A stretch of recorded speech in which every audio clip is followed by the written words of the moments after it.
How's it everyone, Grant here, welcome back to the channel, and today we're going to be unboxing the Sony Xperia XZ1 compact.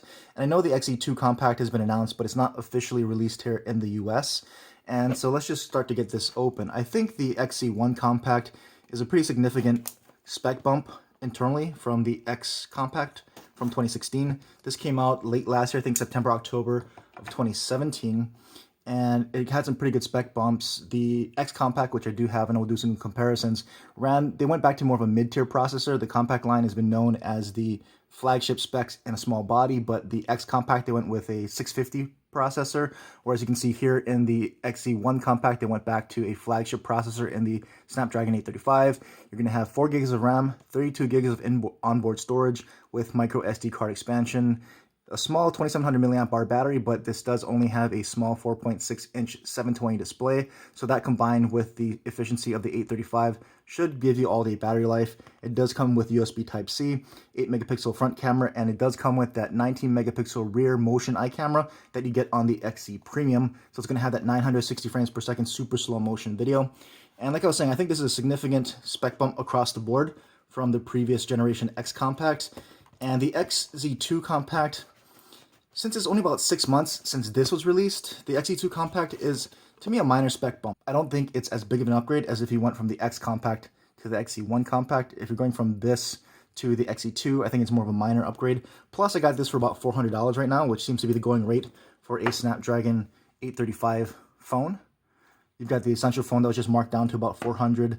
You've got the Moto X, or the Moto Z2 Force on T-Mobile, that's $375. So $400 for a Snapdragon 835 phone seems to be about the going rate right now. So I think this is a good deal. You're getting a flagship, pretty much premium specs, and a very compact body. So if you want a smaller phone for a change, I think the XZ1 compact is still going to be a really good option and a really nice buy right now in 2018.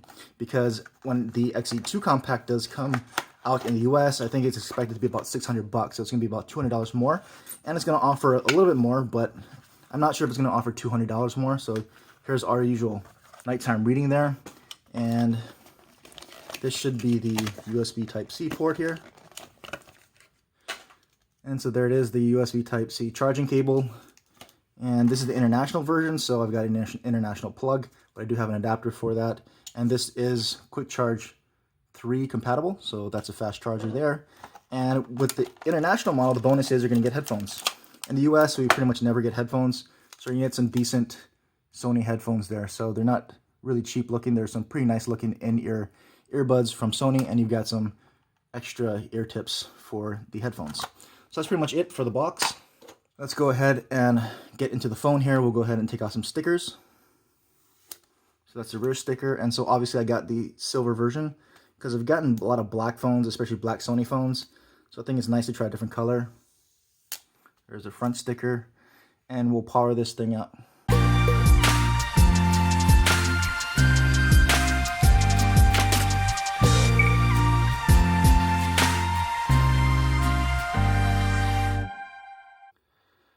And so there you go. There is the first boot. Here we are at the home screen.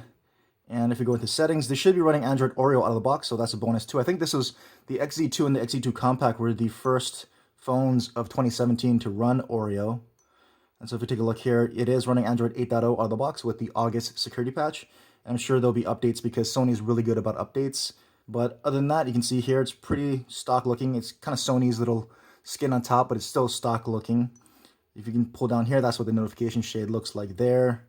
And if we go back into settings, we can actually go and check out storage. So 22 gigs, look like it was saying, is used out of the box. So just under 10 gigs used up by the default apps and the operating system there. So not too big of an initial footprint there from Sony.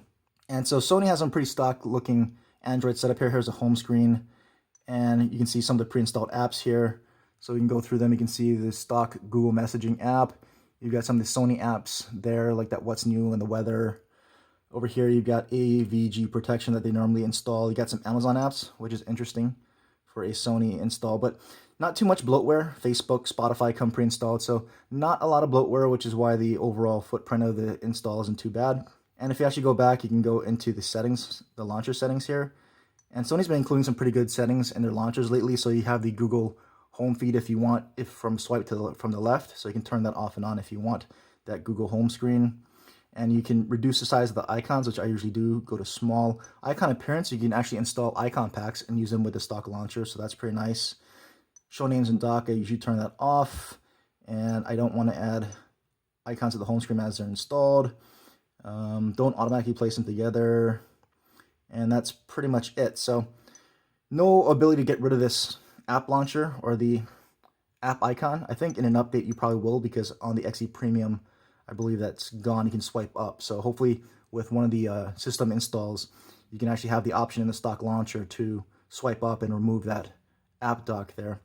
But quick tour of the hardware. You can see here in the front you've got the front facing camera there. You've got the dual front-facing speakers. They're really small up top and on the bottom. Now, Sony's always had these front-facing speakers, although not sounding the loudest, so we'll see how this goes. I don't expect it to be the loudest, but at least it's front-firing. You do have those big bezels that everyone talks about at the top and the bottom, and even the side bezels. I really wish Sony would slim down these bezels in their flagship phones like this. I believe they did in the XE2, so that'll be nice when I get my hands on that, and I will be getting the XE2 compact, so I can compare it to last year's XE1 here. And on the bottom, you have the Type-C port with your primary mic. You've got the usual Sony flap to access your SIM card tray, as well as the micro SD card slot go in there. And that's what helps with the IP waterproofing. You've got the 19 megapixel motion eye camera lens there, along with your flash and sensors. Up top, you have the 3.5mm headphone jack, so you still have a headphone jack here on the XE1 Compact, which is key, because Sony tends to have some above average audio. Not the best, but above average, which is kind of disappointing. We'll see how this sounds, given that Sony pioneered a lot of portable audio back in the day, like the Walkman and everything. But there is your secondary microphone up top as well. On the right-hand side, you do have your power button that doubles as the fingerprint sensor. And because this is the international model, you will have a fingerprint sensor enabled here. The US models up to the XE1, I believe, did not have them enabled, but they are on the XE2s on the rear, so that's good. But here's the international model of the XE1, so you will get a active fingerprint sensor here. And you've got the quick launch camera button, as well as a shutter button, and the volume rockers right there as well. So that's just a quick tour around the hardware. So let's go ahead and maybe bring in some phones to compare this to really quickly before we end the video. And like I said, I've got the X Compact here from 2016, XZ1 Compact here from 2017. And you can see very similar form factor, pretty much exactly the same size, pretty much same characteristics, except the flap is moved there. On the back, you can see they look very similar. And from a thickness, they're pretty much the same. Headphone jack in the same spot. Type-C ports on the bottom as well. And pretty much most things line up, except the volume rocker has been moved from the bottom to the top here, which I actually like better. This is a more normal position. A lot of people are confusing the volume rocker with the camera shutter on these previous models, but as you can see here, not much of a form factor upgrade between the X from 2016 and the XE1 from 2017. A lot of the form factor shift comes with the XE2 with that 18:9 aspect ratio and everything else. But they really did a major internal spec bump here from between the X and the XE1. So at $400 right now for a Snapdragon 835 phone, flagship specs and a compact form factor like this, I think it's a really good buy right now in 2018.